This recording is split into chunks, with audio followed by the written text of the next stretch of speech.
of cultural heritage. Sadly, Costas Carras has passed away in February, but we will hear about his groundbreaking work he has done for cultural heritage. And Agnieszka, you will be the best ambassador for him. Dear friends, if there is an iconic heritage champion, I think this was Costas Carras. But I think he was also much more than a heritage champion. I think he was a true heritage missionary with a legendary voice. And Joanna, I was thinking now this voice would have resonated wonderfully in this room. And I think all of you in this room who have had the joy and the privilege of knowing him and working with him, you would agree with me that he would have been extremely proud and extremely moved to be standing here as one of the winners of the European Heritage Awards. And I think he would be particularly happy to share the stage with so many young people. I think that would have been the biggest joy for him after having given himself all his life to the cause of heritage. Alas, as you have just heard, sadly, Costa passed away on the 28th of February of this year. And Elleniki Etaria, the organization that he has created 50 years ago, they have asked me to just say a few words about him, not as Secretary General of Europa Nostra, but I would say as one of his most ardent disciples. In 2 minutes, to say something about Costa in 2 minutes, mission impossible. But Joanna, I think he could have been part of every single panel today, because what he has done for the cause of cultural heritage in Greece and in Europe definitely covers all these various dimensions. But I know that he would approve being here part of this panel, because sustainability and the fight for climate action, it has been something which he was dedicated, not just now, but he started in 50 years ago when he was dedicated to this cause. He knew that culture and nature is two sides of one coin. And if you are a true conservationist, you have to be a conservationist for cultural heritage and for environment at the same time. He had this phenomenal lateral thinking, bridging so many topics. And when I still say that, it's about the importance of cultural heritage for climate action, but it's also the link between our shared cultural heritage and our shared values. The link between heritage and democracy, the rule of law, peace, reconciliation. All these things were the different sides of the same coin and of the mission of his life. He was an enormous erudite in a holistic way: history, politics, environment, religion, archaeology, architecture, but he was also a visionary leader, brain and motor of so many successful campaigns for heritage. And I'll just mention two, from revitalization of Plaka area in Athens to the saving of the Delphic landscape, and his enormous audacity and the power of persuasion. So personally, I'm grateful, like many other people, for his legacy. He was a mentor and inspiration for all of us. And 32 years, I have been continuously learning from him. And it's a great emotion that after 32 years, this is the very first Congress without him. But he's everywhere, and his spirit is with us. He inspired so many people.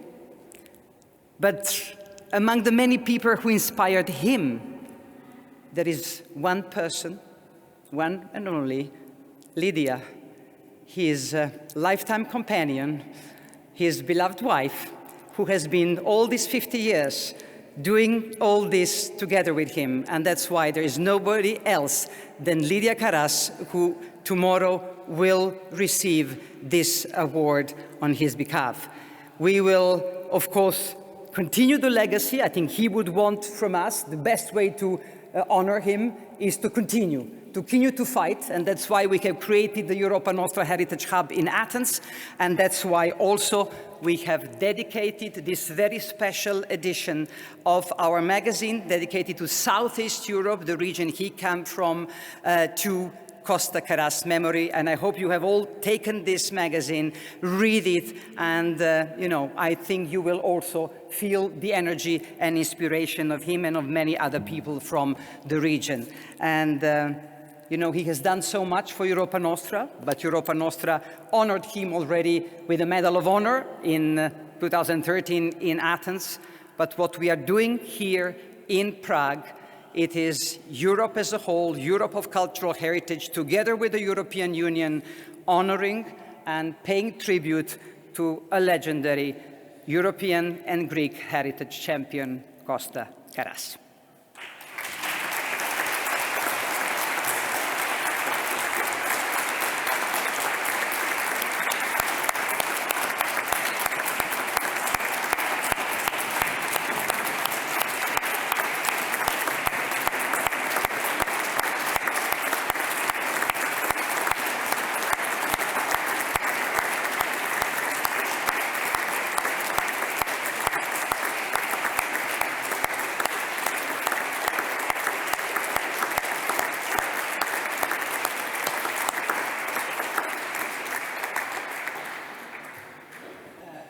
I wish to pay special tribute to one Greek member of our family.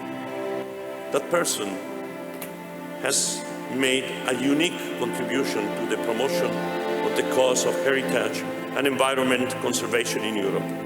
I am, of course, referring to Mr. Costas Carras.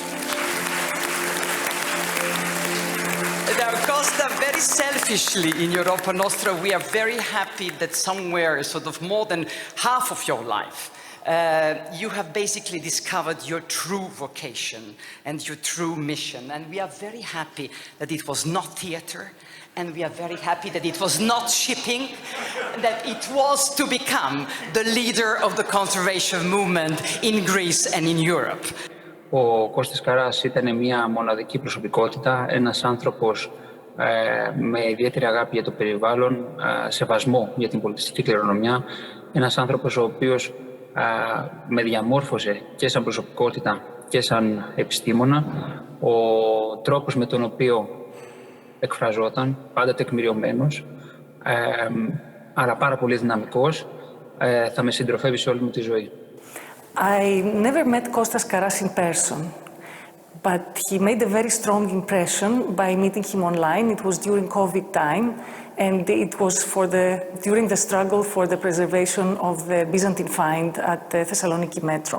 From his sickbed, he appeared in our last webinar, and I think anybody who knows their end is near and has to decide what they're going to do, they always choose what matters most to them. I think it is a legacy for younger people, for older people, for all of us. It's what really matters existentially for all of us. And he showed us this by example. If there was any honor I was ever to receive, this is the one which I would say I treasure most. And this for three reasons. First, because Europa Nostra is one of the most eminent of organizations of civil society, who in our generation are performing an absolutely fundamental role in preserving the confidence of citizens all over Europe in democratic process. Second, because Europa Nostra has placed at the center of the European project the cultural heritage of Europe, which is the only way Europe can revive and prosper. Third, because in the struggle of our generation and coming generations for a sustainable world, it will be necessary to draw on all the wealth of the tradition of the past, as well as on all the power of innovation in the future. in order to overcome a recent heritage of arrogance and greed, and in order to achieve the consequences we all desire.